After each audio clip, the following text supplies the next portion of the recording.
Focus for our sermon today comes from Luke chapter 15. You can find that on pages 5 and 6 in your service folder.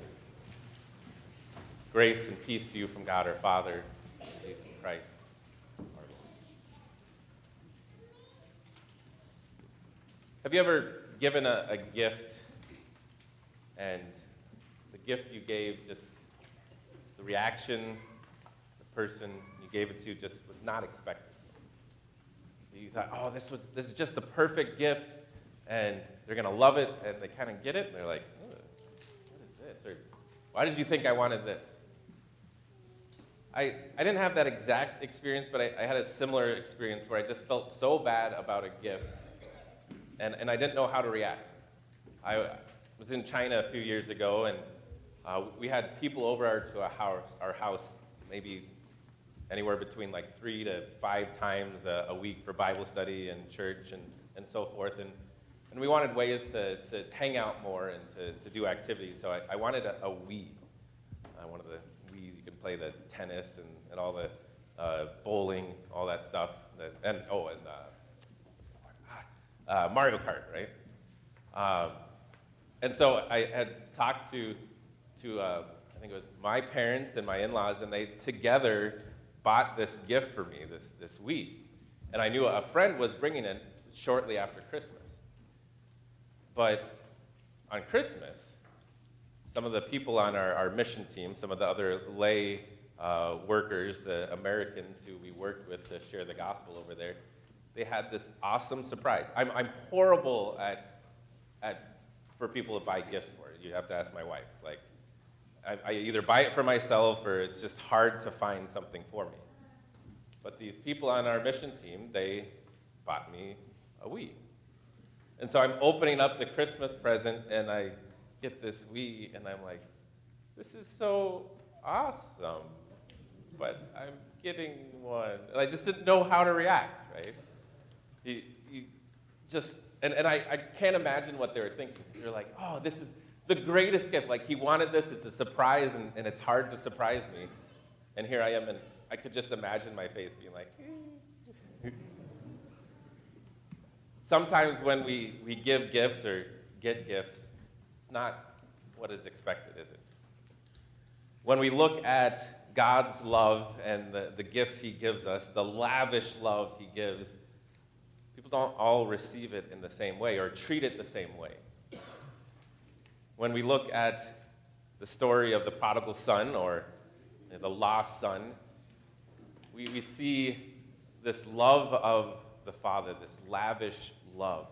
While it's often called the prodigal son, the real focus of the story is the Father. Because the story is actually about the 2 sons.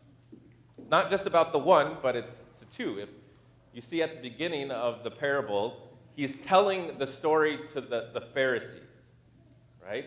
The Pharisees are gathering together, and they're looking at Jesus, and they're saying, this man, he eats with sinners. And so what does he do? He tells 2 parables before that about how Jesus seeks the lost, right? A sheep that is lost, and then a coin that is found. And they celebrate, and they're so excited about finding the lost.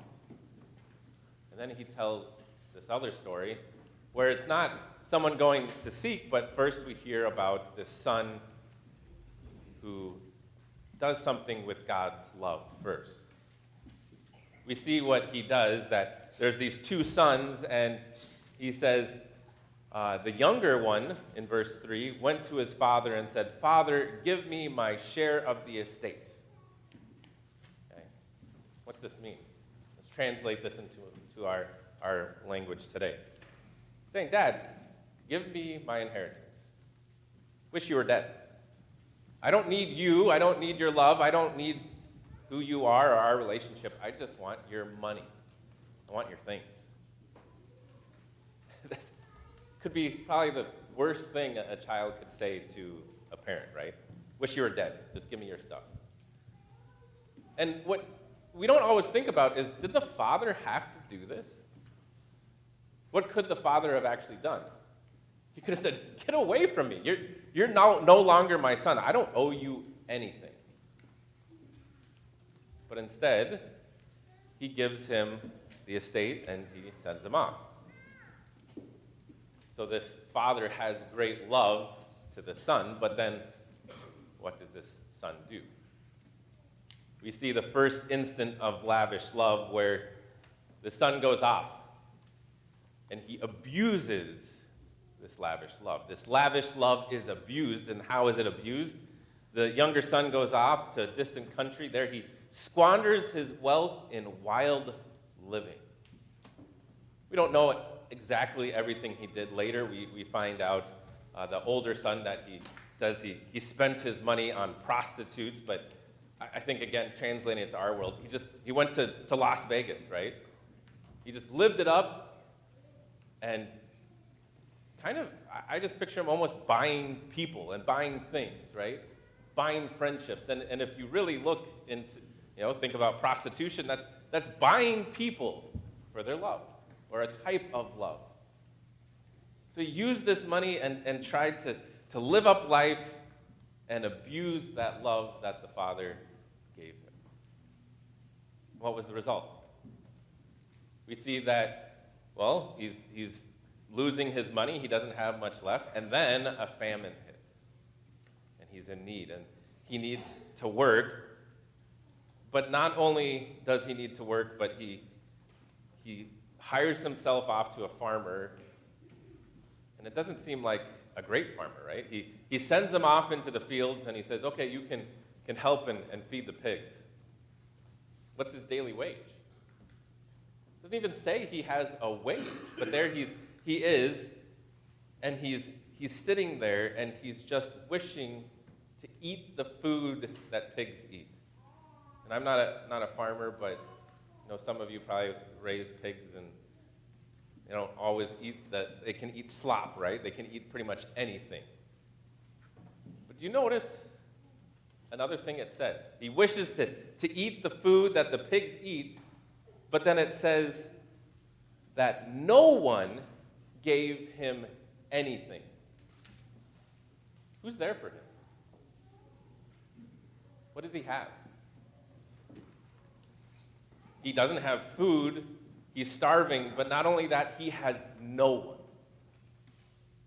He's alone. And not even a stranger. No one will give him food.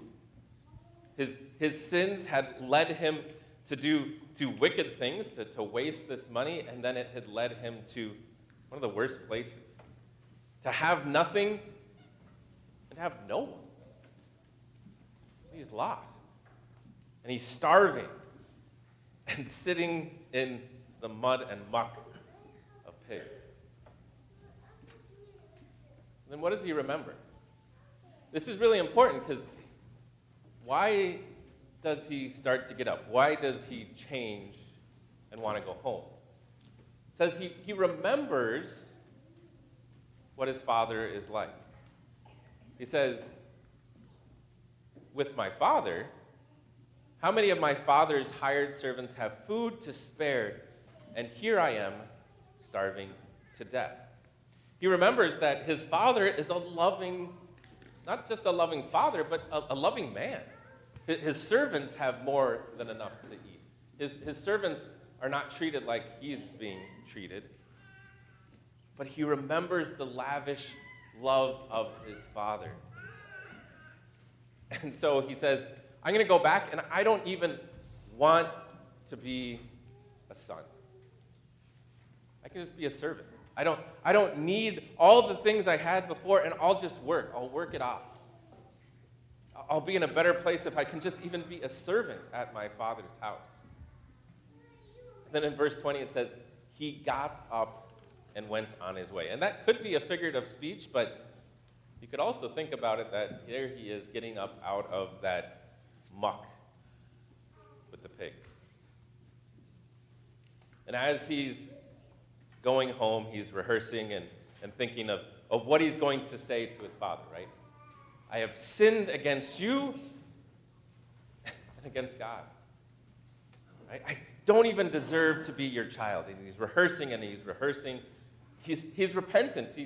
He knows what he's done wrong. then what do we see? As he's going up in a far way from home, Father sees him.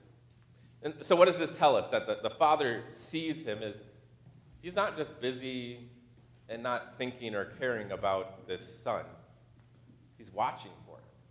He's waiting for him. He's hoping that this long-lost son comes back. And then he runs to him. And in the culture of that time, they would wear maybe something a little more close to what I'm wearing, and you have to hold up their clothes, and it was almost disrespectful for a father to run. And here, his neighbors know what had happened, that this son had rejected him and said, why don't you just die? And here he is running to give this son a hug. Now, I know some of you work on farms. Some of your kids maybe have worked on farms, right? And even just things I hear corn silage, right? Even has a stench. Sometimes you get in the car and you don't even want them to come in the house. Now imagine pig manure, right? The son is covered in pig manure, and does the father stop? Say, oh, wait. No, he goes and embraces him and gives him that love, even in the muck and the dirt that he's in and the stench. Here we see lavish love received.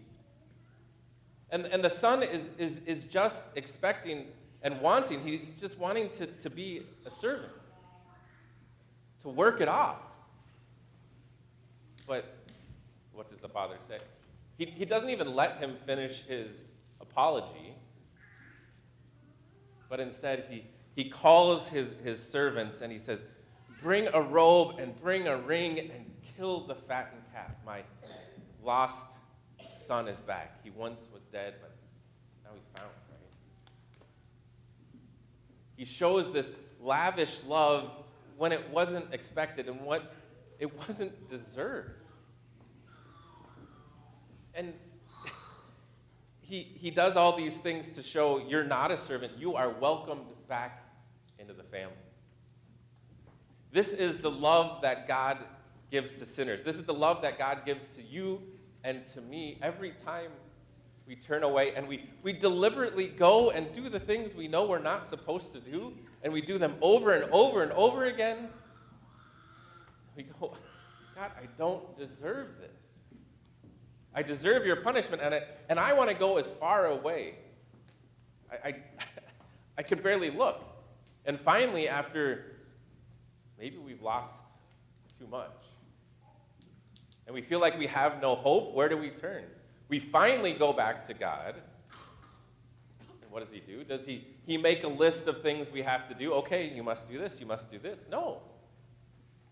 He gives us that love and forgiveness and welcomes us and says, you are my forgiven, loved child of God.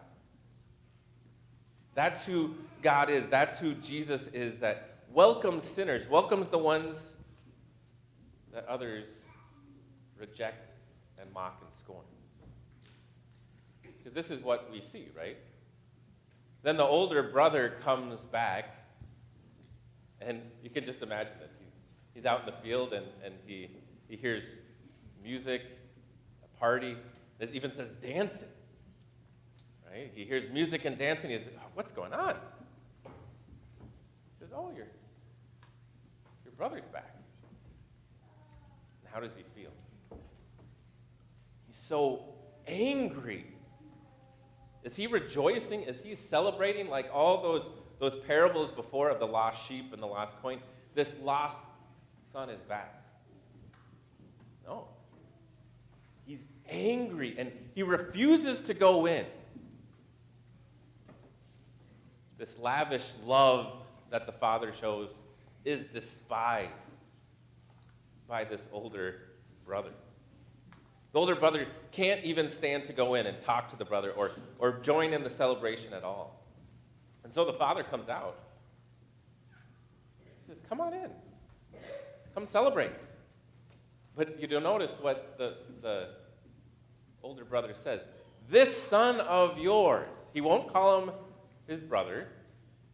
He calls him the son of yours. He goes and wants you to be dead, takes all your money, squanders it, and now you just welcome him back. And I've done everything. I've always done everything you ask. And what have you given me? You won't even give me a goat to celebrate with my friends. Now look at this, though. What did the younger son want when he left? He wanted the father's things, right? The money. What's the older son want? And how does he want it? He's not concerned about his relationship with his father. He's not concerned about the love. He says, you won't even give me a goat. He wants the same thing. He wants the stuff, but he's trying to get it in another way, by his works, by being so good and by doing all the right things. He's saying, I deserve good from you. And this man, this son of yours, he deserves nothing, and you welcome him back? How can you do this? You're foolish. You're such a foolish man to do this. And I can just imagine him just saying, I hate you and I hate him, and I don't want to be a part of this family. He's saying that, right? By not going in and celebrating. And this is how we are sometimes, isn't it? When we look down on others and think that we are better than them. And then when people come back to God and we gossip about them. And we talk about all the things that they've done and we don't welcome them. But instead we scorn them and shun them and despise them. And I used this example once before, but I think it's an interesting one of, if we had a young woman in our congregation who got pregnant before they were married, and would they walk into church, and what would you do? How would you look at them? Would you look at them with scorn because, how could they get pregnant before they were married? And would they even come into church because they know that's what they're going to hear? And that's just one example, but we have to look at how we treat those who are struggling with their sins and coming back in repentance. And in that same picture of those who've been far off and are coming back. Because what does God want to do with this lavish love? We saw it in the parables, and we see it in this story too. After that lost sheep was found, after the coin was found, and now the lost son is found, what do? They party. They celebrate. This love, this lavish love, is meant to be shared and celebrated. When someone comes to God and receives grace and forgiveness, you want to throw a party. Not look at them in scorn and say, how could you do that? And it's not excusing the sin. It's not saying what was done is okay. But it's realizing, in some ways, we're no different. We all have fallen short. We all struggle with different sins. And we all need God's lavish love in the same way. We all are struggling, either like that younger son who have gone off and been distant, or maybe we're like the older son who we struggle with a self-righteous attitude.